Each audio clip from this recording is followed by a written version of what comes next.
Hey, Christine. Yeah. Thanks for joining for the, for the call, and thanks for texting me today about that great news with a job offer. Yeah, in general, I will asking you a bunch of questions because, like, at the moment we have enrollment for automation key in next group, and people are asking the questions every single day, hundreds of questions. So I'll try to, we have to try people getting the right program and getting the right answers and etc. So so first of all, how when did the course, when did you complete the course? When did you complete the program? It was recently, right? Yes, so I started, I believe, in gosh, I want to say December. Or was it November? I forgot, but yeah, we completed, I believe, the beginning. Was it? I think it was the beginning of April or end of March. Yeah. Yeah, end of March. Right now is May, so it's less than 2 months, I think. Yeah, Something. yeah, it was yeah.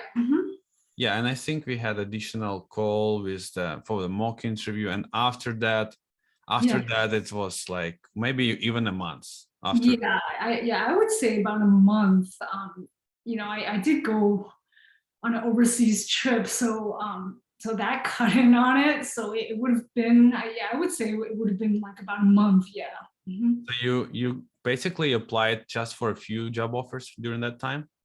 Yeah, so I picked the ones that really, interest me. And I mean, I actually interviewed with only two separate companies.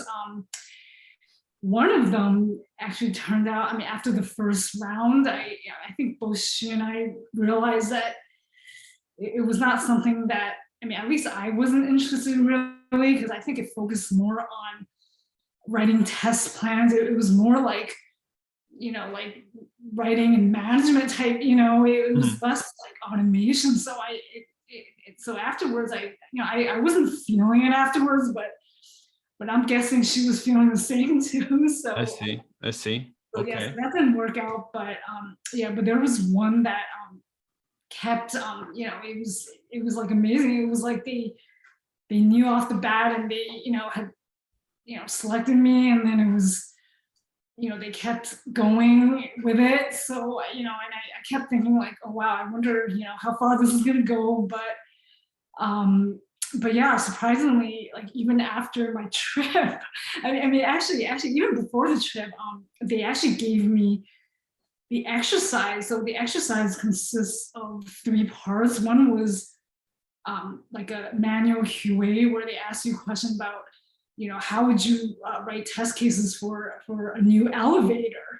Mhm. So that took, I mean, that's, I mean, like that was a lot. And then second part was actually a QA automation exercise where I had to using any framework and language, I would write a positive test case, a positive test script where it would create an account on their test site on their website. So they're a commercial, a private equity commercial real estate company, and they have a create account for investors to, yeah. So they would create an account to basically invest in a ton of Mhm. great commercial real estate properties or funds. So yeah, so I just had to create a test case just to go through the process of creating an account. Like I would just, and once it's successful, I'm done. So it's not like I had to do other things. But I do have to say, it's nice how during the internship, I mean, it reminded me of the internship that we did at Spin Career. Where one of the features we had to test was Something like similar. creating an account. Yeah, Mhm. so Yeah. so that was very nice. Yeah, so I was able to do that luckily, and I had to submit it to like GitLab, and with like my code. Like I think they said it was ideal to check it in. Otherwise, I would have to send them like the files and everything, and I had to Yeah. explain probably in the README file like how they would set it up and everything. I did the best I could, but I ended up just submitting my code to GitLab and sharing that link with them. So I did that as well as sending So that them. was the number 3 task? Oh yeah, sorry. Number 3 was it was a SQL task. So they gave me some details about some like 2 tables, and they wanted me to, based on the information, create an associative table based on those 2 tables. So yeah, so it wasn't too bad, since I have some database SQL knowledge, so I was able to do that. But yeah, so those were the 3 tasks. Yeah. I see. Okay, there are a few questions I have, came up with during you showing us the way you got the job offer. So, first question. So, how come you got this task assigned to as a homework, or like so that you do that not during the actual interview, but during your travel overseas side? But usual, I know that sometimes it's possible that during the interview there is not enough time, and you may tell them, hey, I'm leaving, so maybe I don't have enough time, and they still interested, and they may be like not actually 100% sure, and they would ask you, hey Christine, would you mind to complete this task at home or something? Is that what happened? No. So part of the interview process is to give that take-home assignment. So I think everyone gets it. It's not everyone, but every prospective candidate that they want, they would give that. So it's not because of time. I think it's probably because they want to make sure that they're not like under pressure, like at the moment. Maybe this is something that, like I think they want to make sure you have some knowledge, right? You can show that through a project, I guess. Yeah, so so this project was given to me right before my overseas trip. So I was very you have to choose the rest or the work.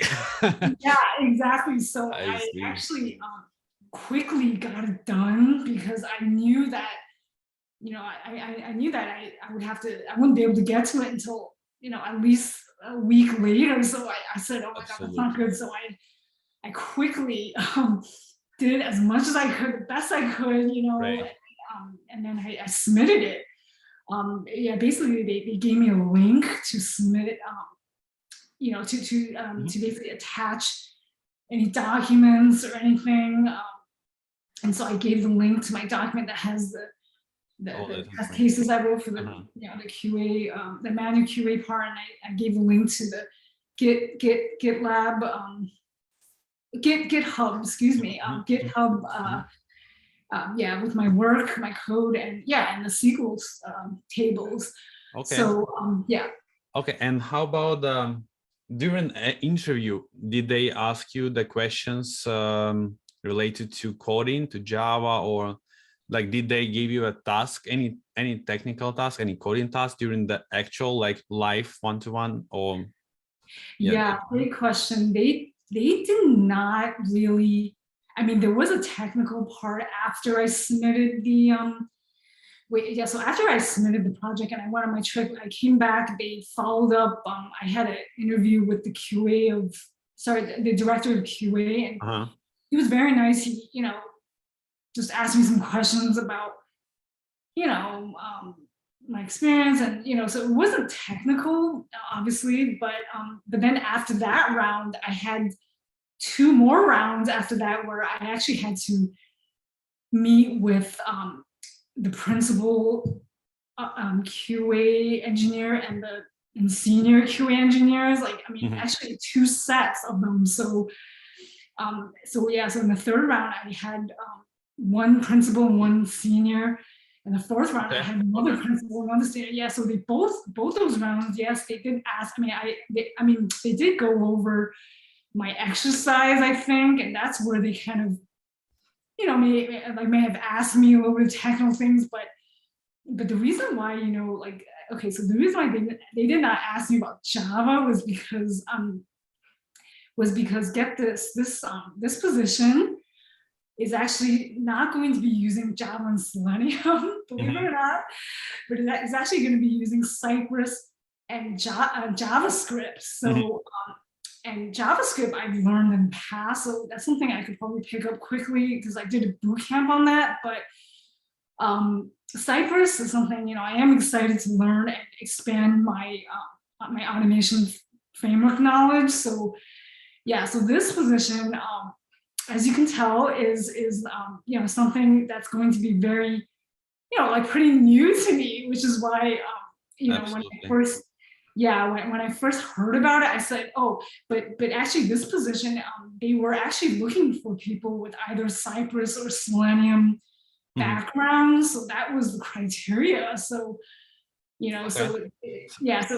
Christine, and how was like, do you think like for example, for you that you complete the program Automation K, it had Java, and there is a very popular question about languages. Like some boot camps offer JavaScript, some boot camps offer Python.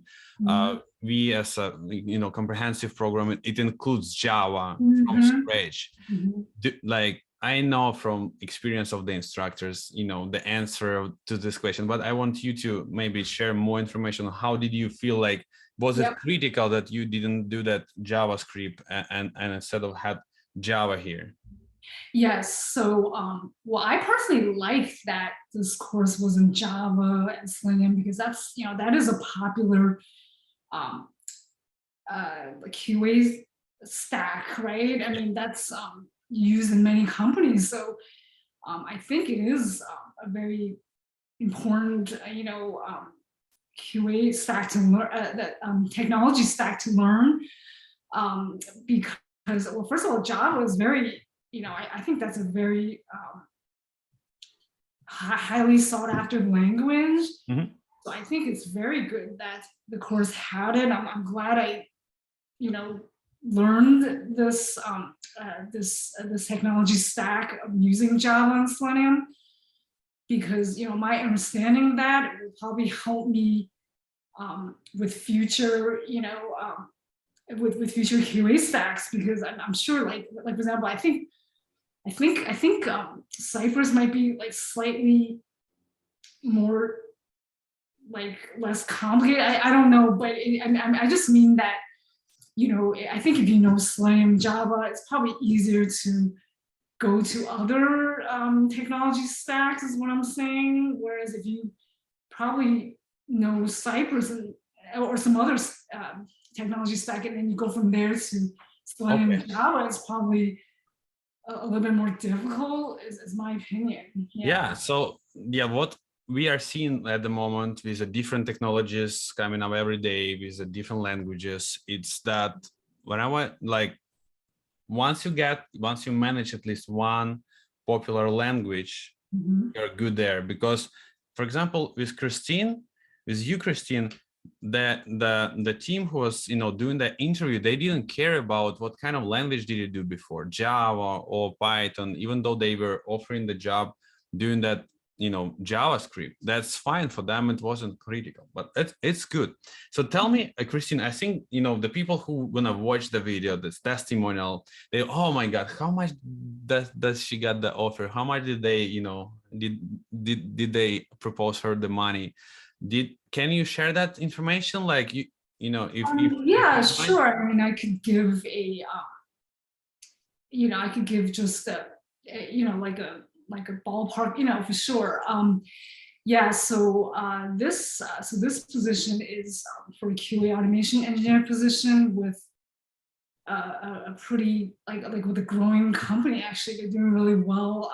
Yeah. So I was able. They offered me six figures for this position, and so I mean, obviously, I'm very happy, and I think it's it shows that I mean, I guess I mean, I guess they really liked me. I don't, I'm really surprised, but actually like everyone told me during the interview that they were actually, I mean, all the QA engineers that I interviewed with, the principal and senior, I heard all gave me a thumbs up. So they apparently liked me. So I mean, I I'll don't give you mine as well. yeah. So I mean, yeah. So Okay, and how about like other things besides the salary, which we understood is more than 100K a year? Do you like, did they offer, that's a full-time job, that's a W-2?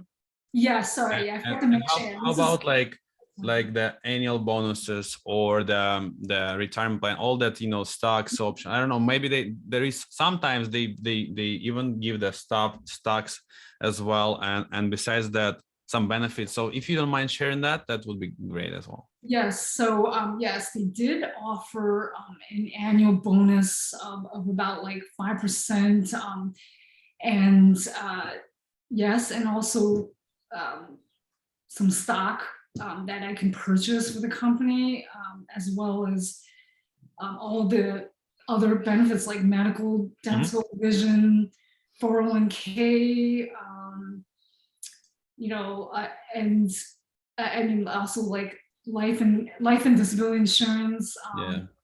And also there's additional perks as well. Like I know for this company that I'm joining, they're going to be. I know there's like a monthly stipend for say I want to take a class I'm interested in. So I love that. I mean, I love Yeah, to learn learn. more, get more skills.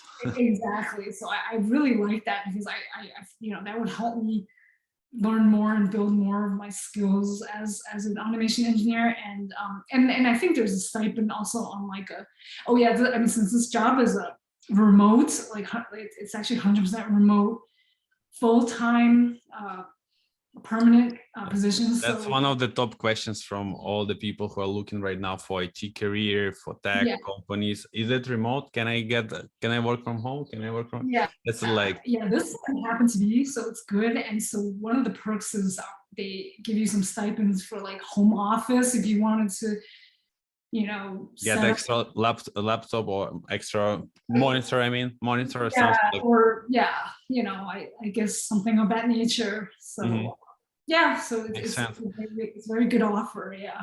Amazing. Okay, and the most important question here: how did the spin career instructors? How did we help you? Providing a good support, like kind of level of support. What would you say? Did you have like? Did you enjoy working with us?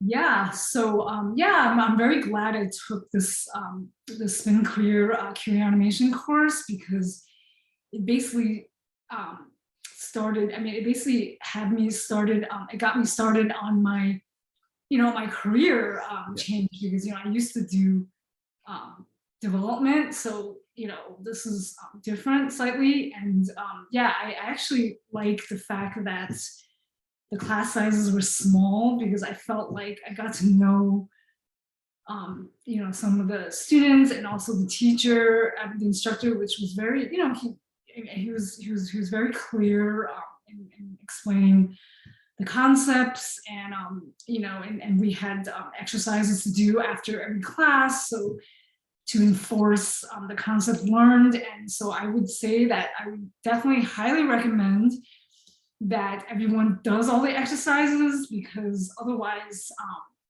you know, you may not be getting, you know, the whole concept and everything. So it's critical, I think, to do the exercises and to ask lots of questions if you don't understand something. Yeah, that's pretty much is true. Cool. Thank you, Christine. Thank you for sharing that with us today. And I think people gonna get more info. And if you guys don't not sure or something like is stopping you, feel free to go on spincareer.com, fill up the form, I'll get in touch with you, or just leave any comments by this video. Thank you, Christine.